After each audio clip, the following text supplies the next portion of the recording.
The English Channel, the world's busiest shipping lane. Every day, tens of thousands cross it by ferry. It's a safe, routine trip. Until one ship capsizes just over a kilometre outside port. Within 90 seconds, hundreds of people are fighting for their lives in the icy water. 193 die in Britain's worst maritime accident since the Titanic. Now, with advanced computer simulations, we reveal exactly what went wrong on the Herald of Free Enterprise. Disasters don't just happen, they're a chain of critical events.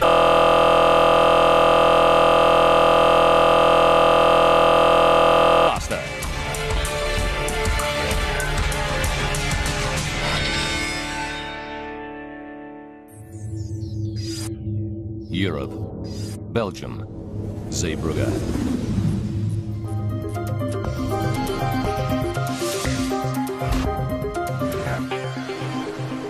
Ferries from England and Germany sail in and out of this bustling North Sea port every day.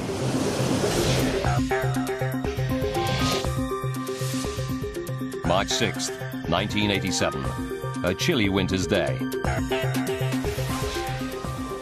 The Herald of Free Enterprise, an 8,000-ton car and passenger ferry owned by the European shipping company Townsend Torresen, arrives from Dover. She's made the 4.5-hour journey across the English Channel safely thousands of times. The Herald is on a tight schedule. She must complete 4 crossings every day. And between each trip, her crew must offload passengers and vehicles, clean the ship, and then reload for the next trip, all in the space of 90 minutes. Today, the Herald is just barely staying on schedule. 4 p.m.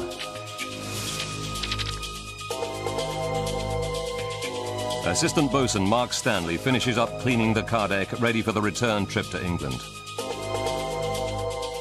He's been on duty for more than 5 hours, but will get an hour-long break before the ship sails for home. While the Herald's crew works hard, her passengers savor the last hours ashore, enjoying the shops, restaurants and cheap alcohol of continental Europe. Most are British tourists, like 19-year-old bartender Simon Osborne. He's on a day trip to Belgium with a group of friends. We spent the afternoon on a pub crawl, you know, from bar to bar around Ostend. It was a really good day, a good lad's day out. They order one last round of drinks. Soon, they'll be leaving to sail home on the Herald.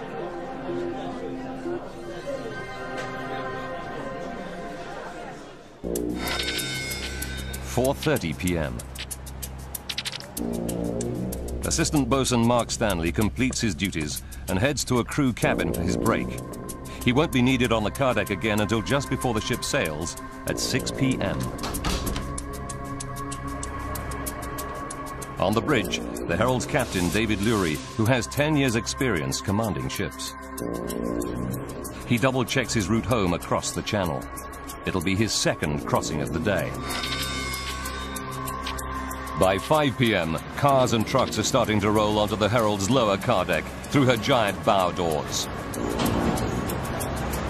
A cut-price ticket deal means the ship will be at capacity tonight, and the crew have just 1 hour to complete loading. Once the lower deck is full, the crew must load the upper car deck.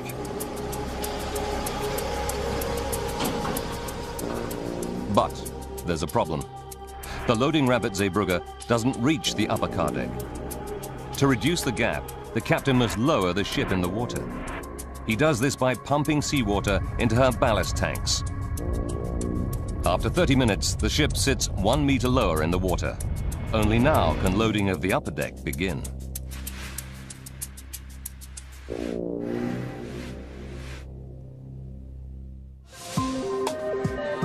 The cheap ticket deal means the ship is packed with passengers too.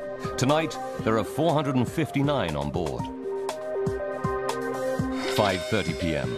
Michael and Maureen Bennett, their 20-year-old daughter Teresa and her boyfriend, make their way home after a day out by the seaside. Teresa arranged the outing to mark a special family occasion for her mother and father. It was our wedding anniversary on the 1st of April, and Teresa thought it'd be nice to take us out. We walked along Ostend Harbour, all around the lovely shops there. We really had a smashing time over there.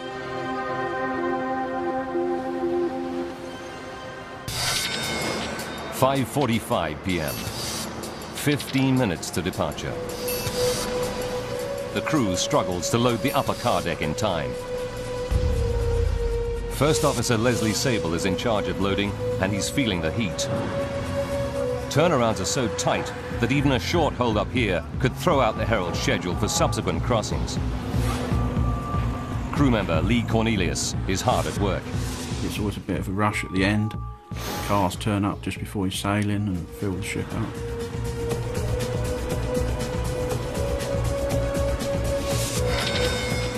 "5:57. The crew finally finishes loading, but they're too late. The Herald will not depart on schedule tonight. Lee Cornelius places the safety chain across the bow doors. First Officer Sable tells Captain Lurie that loading is complete. Okay, loading complete. Copy that. Then he heads for his position on the bridge. Stations, all stations. Herald of Free Enterprise is about to leave the harbour, proceeding outwards. The announcement Harbour Stations calls crew members to their posts for departure. Lee Cornelius leaves the car deck to report to his station.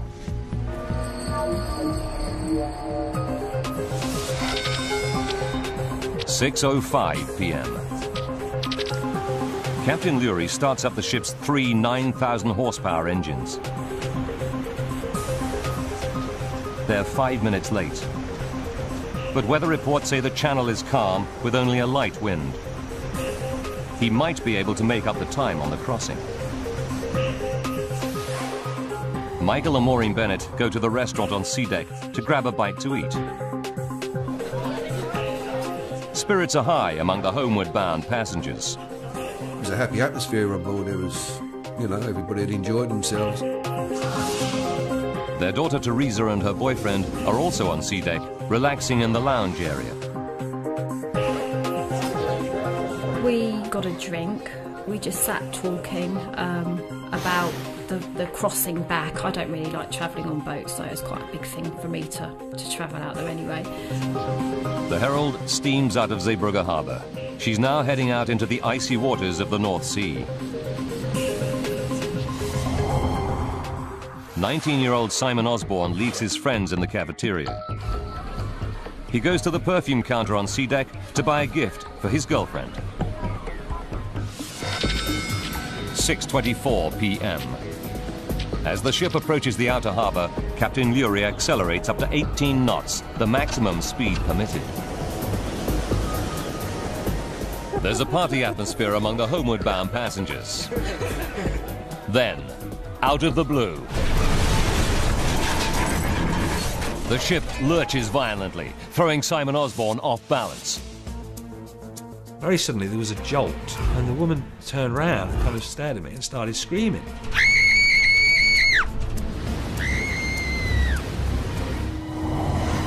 In the cafeteria, people think nothing of it. Government worker Michael Reynolds recalls the scene. You heard the odd person say, "Cheers," you know, with a typical British sense of humour. The ship stabilizes, and everything returns to normal. The passengers go back to having fun. But down below, on the ship's car deck, something is terribly wrong. Just over a kilometre outside Zeebrugge Harbour, something is desperately wrong on the Townsend Torreson ship, the Herald of Free Enterprise. The Herald starts to veer off course. Captain Lurie wrestles with the controls, but she's not responding. Then on E-deck, the lower car deck, a crew member alerts one of the assistant pursers. There's a big problem. Water. Vast amounts of it pour down the stairs from the upper car deck. The purser races up the stairs to sea deck, where there's a radio. He desperately tries to call the bridge, but there's no response.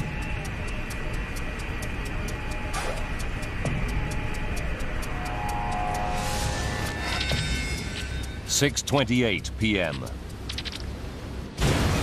Now, a massive jolt. This time the ship tilts a full 30 degrees to the left. Before Captain Leary can issue a mayday call, the tilting ship throws him to the floor.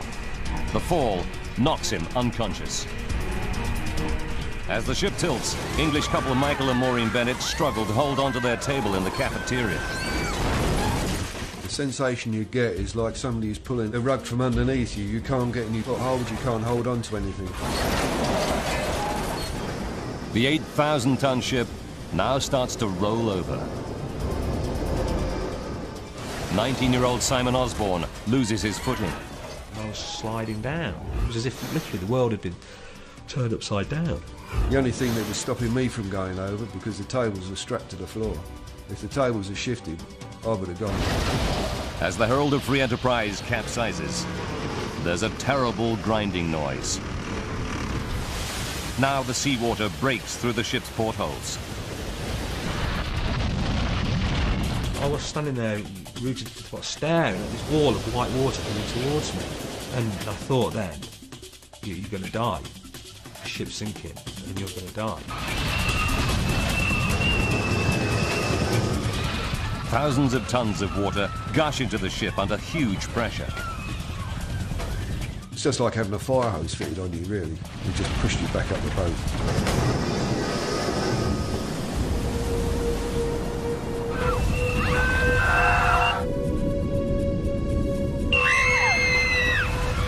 Michael Bennett's wife Maureen can't swim. He's desperately trying to keep her head above water. But the rushing torrent makes it harder and harder for Michael to keep his grip. I really, really panicked. I just panicked. I knew I was going to die. I had Maureen, my hand on her bra and her clothes, holding on tight to her. And that's the only way I could keep hold of her until that water had settled down. Otherwise, she would have been gone. The ferry's entire left side sinks into the North Sea, leaving only its right flank visible above the water. In a stroke of luck, the ship comes to rest on a sandbank. The sandbank stops it from sinking further, at least for now.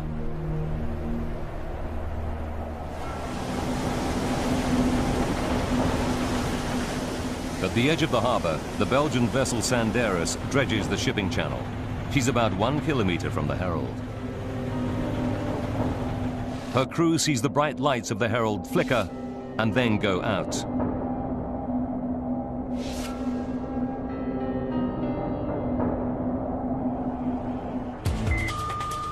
They radio Zeebrugge port controller Guido de Ruder. De Ruder immediately issues a mayday, requesting all nearby boats to rush to the aid of the stricken ship. Andre Papp is the skipper of the tugboat Seahorse. As soon as he receives the port controller's call, he and his crew rush to the ferry.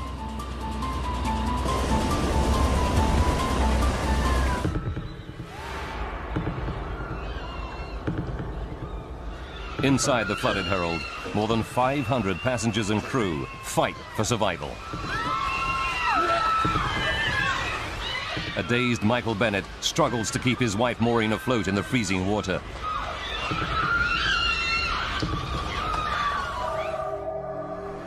The Bennett's daughter Teresa finds herself alone in another part of the ship. Her leather coat fills with air and acts like a makeshift life jacket.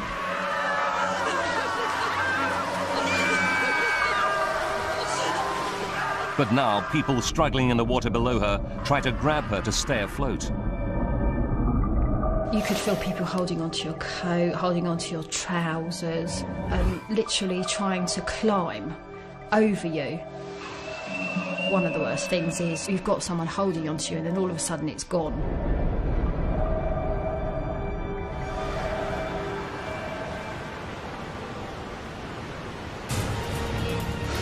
Passengers who manage to survive now face another deadly enemy, hypothermia. You start to think, are you going to get out? Are we going to die? The North Sea water is just a few degrees above freezing. At these temperatures, most people will lose consciousness in just 20 minutes. Mayday relay. Off-stand radio. Mayday message number 1. A glass partition traps government employee Michael Reynolds. To keep his head above water, he stands on the side of a chair fixed to the floor. Water inside the ship continues to rise rapidly. There was no more than 18 inches of air. And I remember thinking, if we go any deeper, then that is it.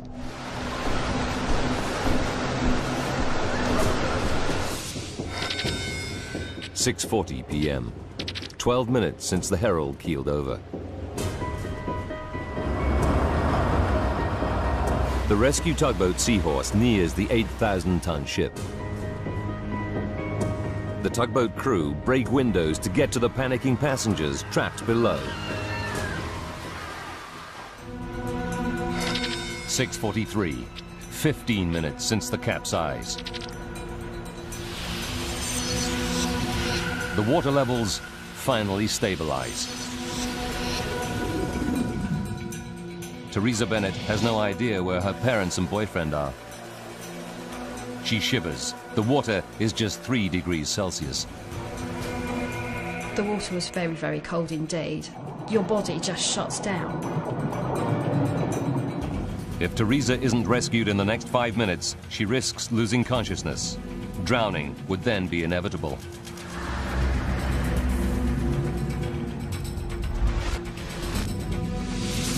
Towards the stern of the ship, Teresa's parents also struggle against the cold. 35 minutes after the Herald capsizes, Coast Guard helicopters help pick up survivors. Rescue ships continue to arrive. Local divers turn up to offer help. It's extremely dangerous to dive inside an unstable ship, but they know they are the survivors' only chance. Belgian Piet Lagaste is a diver from a local salvage company. He makes his way through floating bodies and debris, calling out to people in the darkened ship.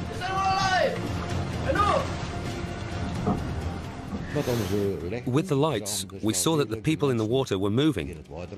We also saw people in the water who were motionless, who had probably died, but we went for the people who were moving, who put up their arms or called, because you know these people are still alive. Further along sea deck, Simon Osborne is all alone. His friends are nowhere to be seen. All around him, silence has fallen. There were these people shouting, screaming, and as the time went on, it became less and less. A diver reaches an exhausted and frozen Michael and Maureen Bennett. Rescuers throw a rope down to them. They're just in time. As they pull Maureen up to safety, she loses consciousness.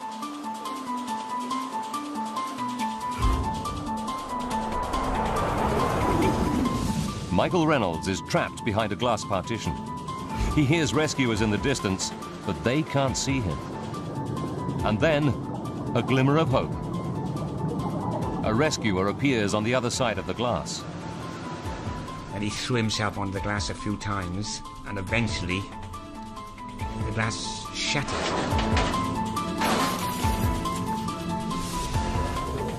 Now an exhausted Simon Osborne hears glass breaking.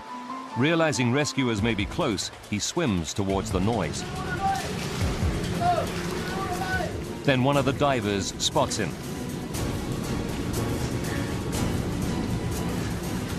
It was on being pulled out of the ferry that I kind of let go, and it's a dreadful state of shock, you know. I was in deep, deep shock.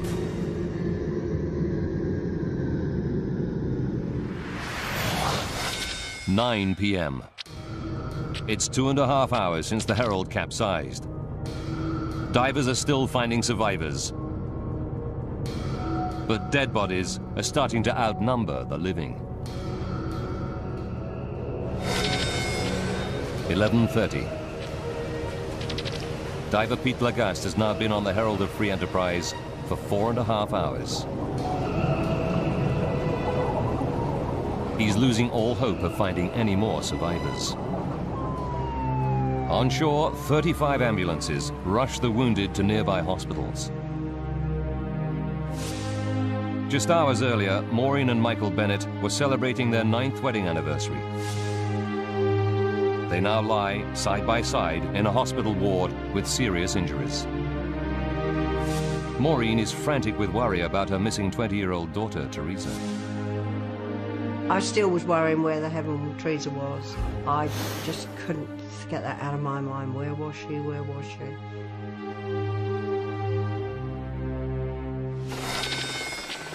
(2:45 a.m.). More than 8 hours since the capsize. Now the tide starts to rise rapidly. It creates dangerous currents inside the ship. Rescuers must suspend diving until dawn and the ebb tide. Any hope of finding any more survivors disappears. Many friends and families separated during the capsize learned their loved ones did not survive. Others face an agonizing wait for news.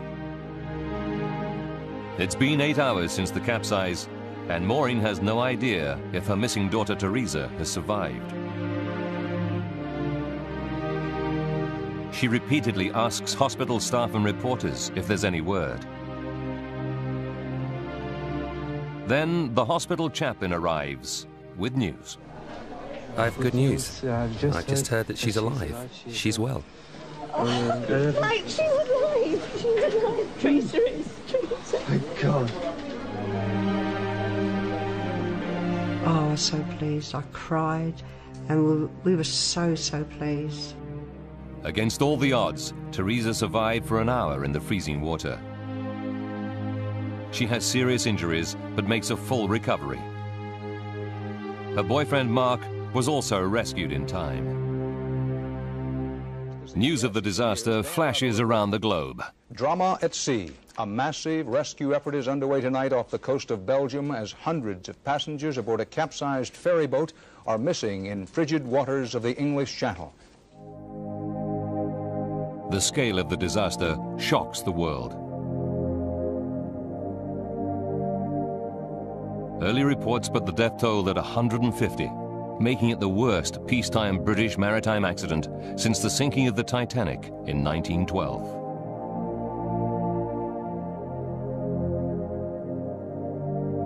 As dawn breaks, stories emerge of miraculous survival and heroic actions by passengers and crew. One man acts as a human bridge so that others can escape.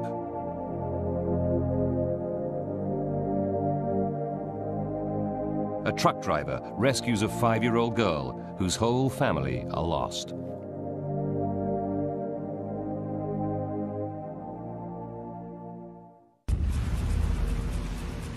The disaster is unimaginable. How could a modern 8,000-ton vessel sailing in perfect conditions capsize in only 90 seconds just over a kilometre out of port?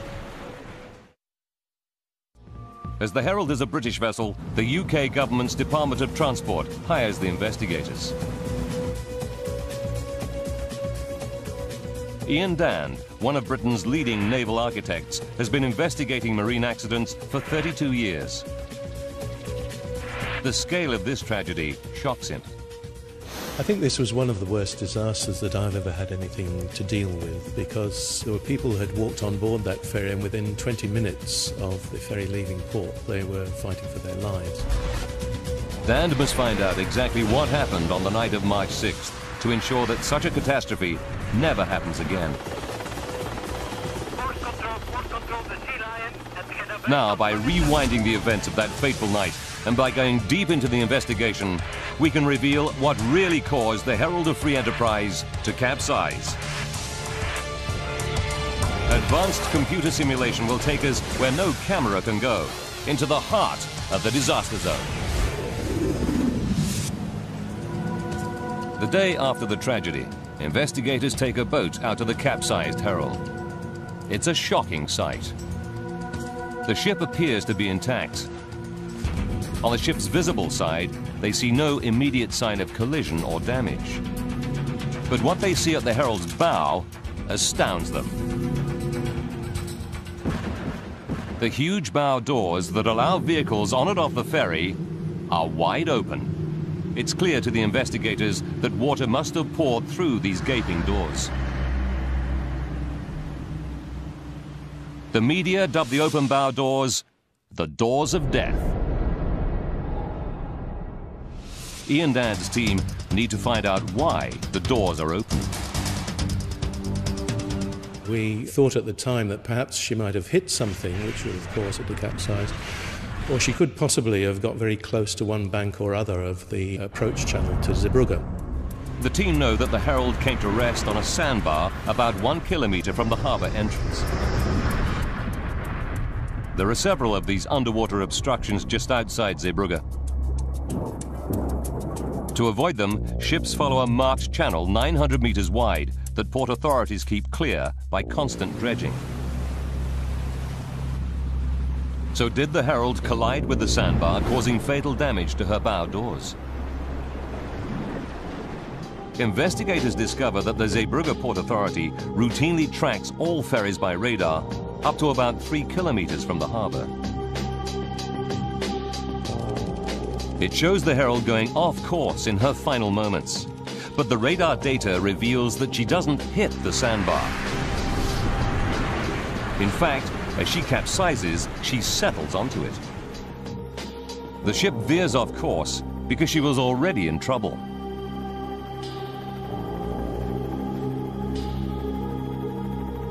The sandbar is not a nemesis, but a savior.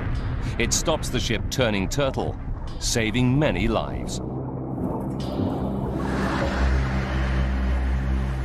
Investigators realize the theory that the bow doors were damaged by a collision is a dead end. Herald of Free Enterprise.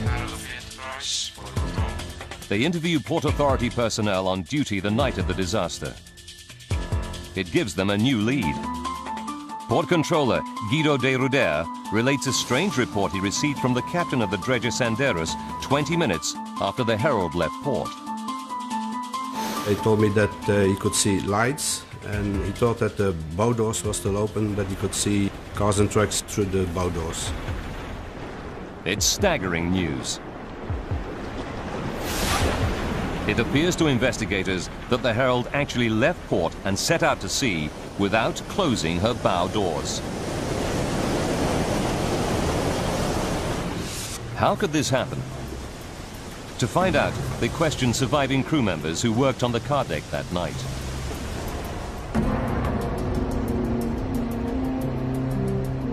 They learned that it's the job of First Officer Leslie Sable to supervise the loading of vehicles.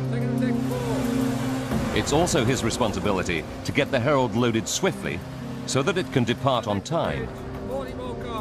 If he fails, he could be reprimanded by his bosses. It was such a difficult market to make a lot of money in, and of course one got commercial success by turning the vessels around very quickly. 30 minutes to disaster. The team discover that tonight Sable is under pressure. The cheap ticket deal means the car deck will be full.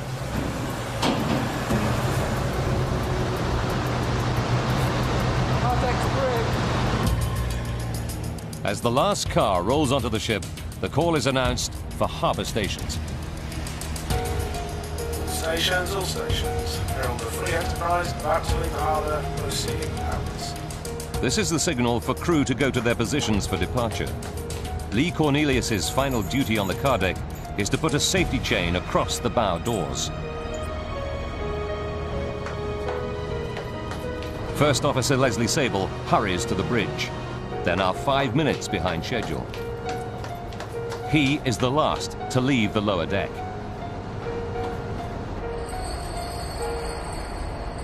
Harbour stations is also the signal to close the bow doors using a hydraulic control lever on the car deck. Investigators discover the responsibility for this crucial job falls to Assistant Boatswain Mark Stanley. Stations, all stations. But when they question Mark Stanley about his actions that night, they're in for a shock. When he should be on the car deck closing the bow doors, Mark Stanley is still asleep in his cabin. He took a nap after the ship docked in Zeebrugge, but slept through the call for harbour stations. The Enterprise is about to leave the harbour, proceeding.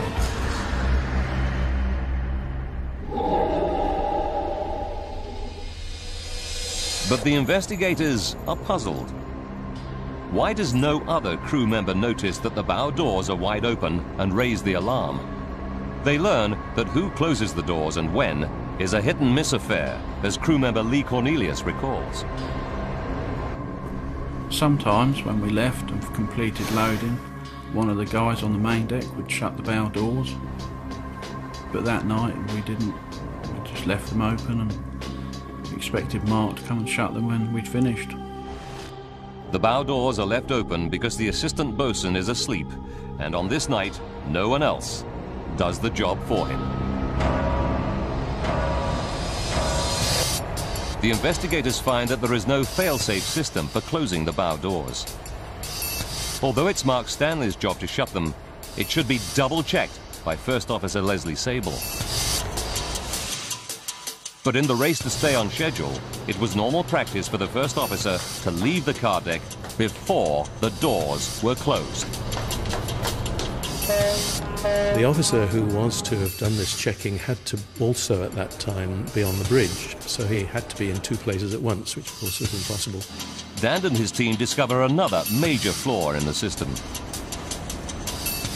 The captain cannot easily see the bow doors from the bridge. So unless a crew member tells him otherwise, he automatically assumes they are closed.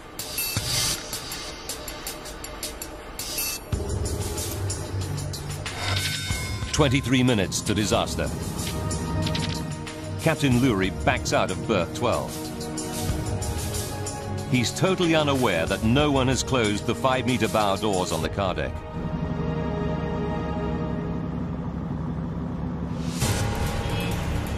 It's clear to investigators that a combination of human error and poor systems causes the Herald to sail with her bow doors open.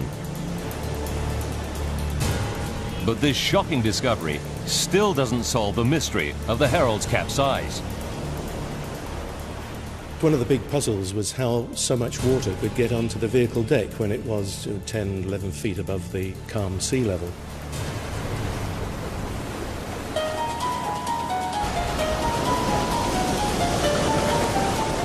It would take thousands of tons of water to capsize a ship the size of the Herald. But the bow doors to her car deck are sited nearly 3.5 meters above the waterline. Investigators suspect that in calm seas, they should be well beyond the reach of any waves. Then they discover that 4 years before, the Herald's sister ship set sail from Dover with her bow doors open. And yet she survived without incident. It confirms their suspicions. Even with her doors open, the Herald should have made it safely across the channel. So why didn't she?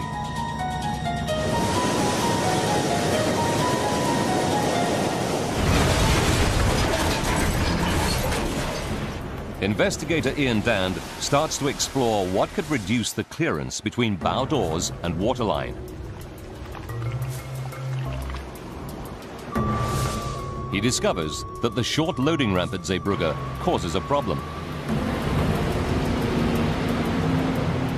It's not long enough to reach the Herald's upper car deck. So Captain Lurie must fill a ballast tank in the bow with seawater to lower the Herald to the right level.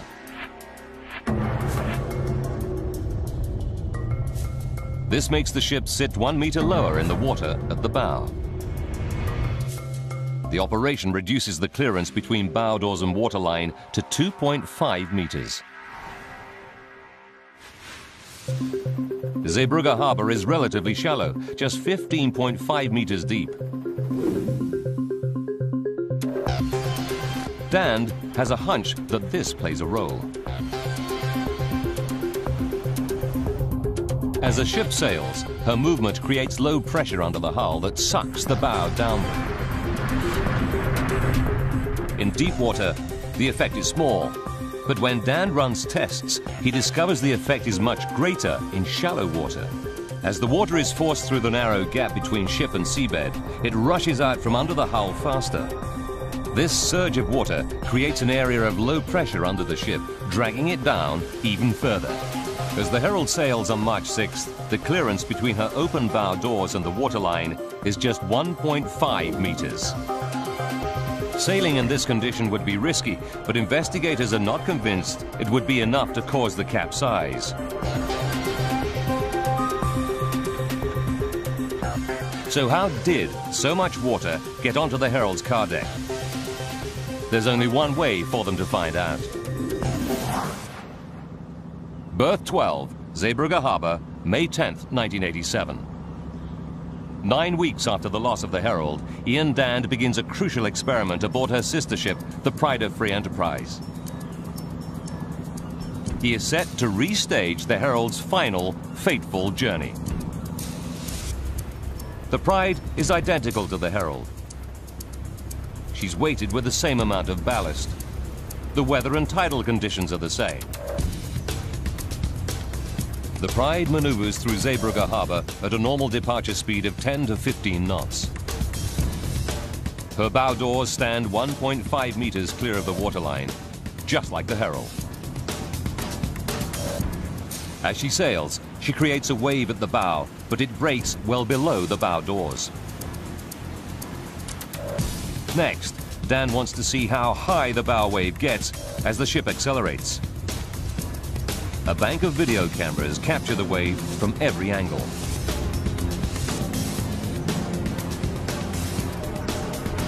At 16.9 knots, the wave crests safely below the bow doors, rolling away from the ship. Then, Dand instructs the skipper to increase the speed. The ship is now sailing at 17.4 knots. The acceleration has an immediate effect. Not only does the bow wave increase, but it also changes direction. Instead of rolling forwards, the wave splashes back, up, towards the bow doors. Compelling, but not conclusive. The wave is only 2.5 meters, still not big enough to flood the car deck. Dan believes the Herald was sailing faster when she left port. He ups the speed half a knot to 18 knots, the maximum permitted speed.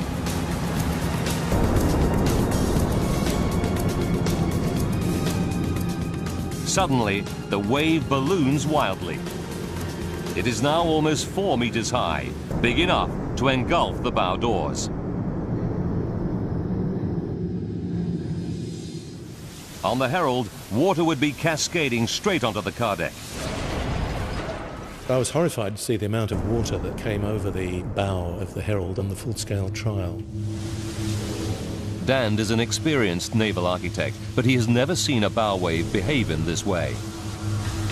He turns to computer and physical models to try to explain the phenomenon. And he finds that once again, the shallow waters of Zeebrugge's harbour hold the key. Like all ships, the Herald throws up a bigger bow wave in shallow water than she does in deep water. It's called shallow water effect. The effect gradually becomes greater as the ship increases her speed. But the models confirm that when the Herald reaches 18 knots, it triggers a step change. There is a huge leap in the size of the bow wave.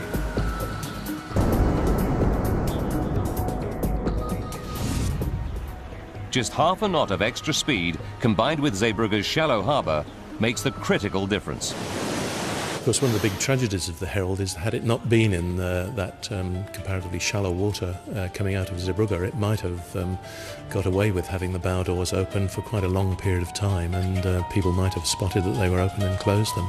Instead, the bow wave of almost 4 meters surges straight through the open doors.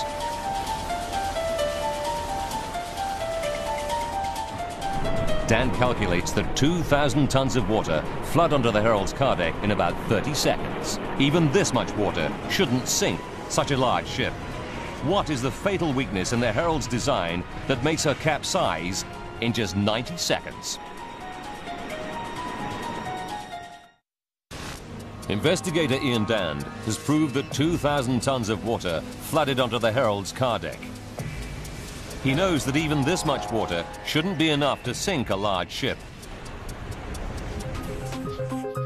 That's because traditionally, ships are divided into watertight compartments below the waterline. But the Herald's design is different. She has a huge open car deck with no dividing walls, so vehicles can easily drive on and off. It allows quick turnarounds at port in what is a highly competitive market. But the Herald's greatest commercial strength ends up being her downfall.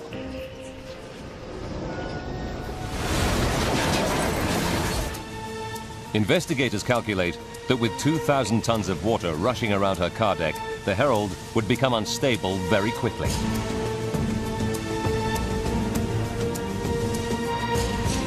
As the Herald sails, she naturally rocks from side to side. The water surges to the lowest point, making the ship tilt.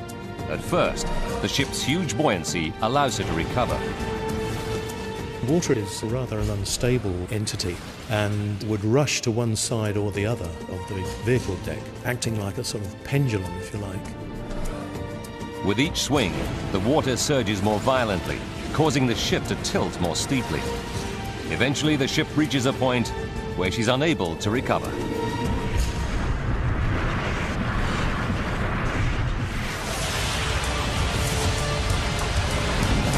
For Ian Dand and his team, it's the final, crucial piece of evidence. Now they can piece together the precise chain of events that left the passengers and crew of the Herald of Free Enterprise seconds from disaster. 4 minutes to disaster. Unaware that the bow doors are wide open, Captain Lurie ups the Herald's speed half a knot to 18 knots. In the shallow water of Zeebrugge's harbour, this makes the bow wave dramatically bigger. 90 seconds to disaster. 2,000 tons of water flood the ship's open car deck. 60 seconds to disaster. As the water surges across the car deck, passengers feel a violent lurch. Now the wave starts to carry cars and trucks with it. 30 seconds to disaster. The ship tilts 30 degrees to the left. It's the point of no return. The ship turns on her side to lie half submerged in the icy waters of the North Sea.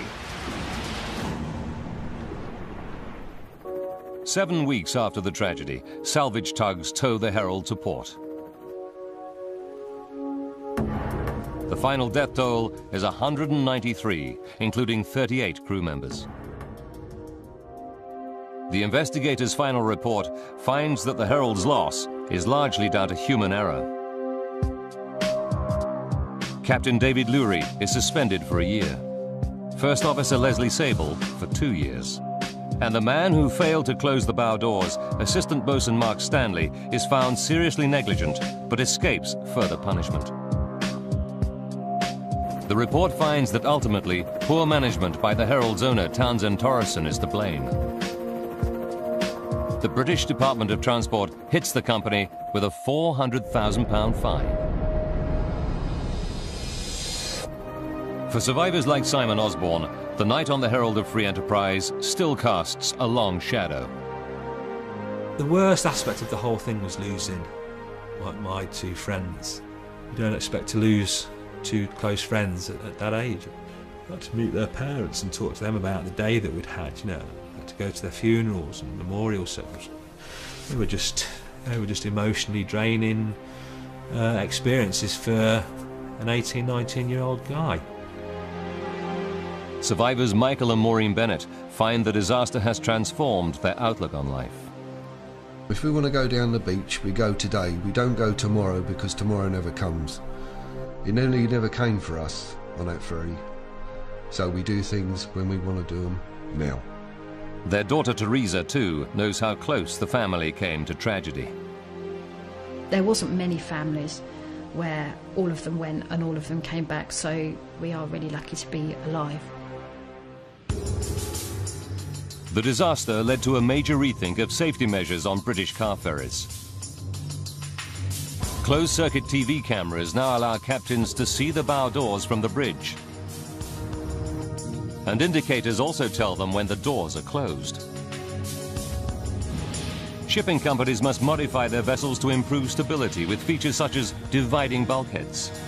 It means that if a ship takes on water, it must be able to survive for at least 30 minutes without capsizing.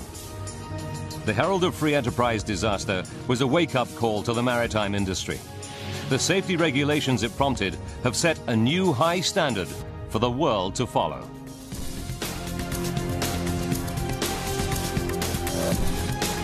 Seconds from Disaster returns at the same time tomorrow. After the break, we examine the legacy of the Japanese attack on Pearl Harbor.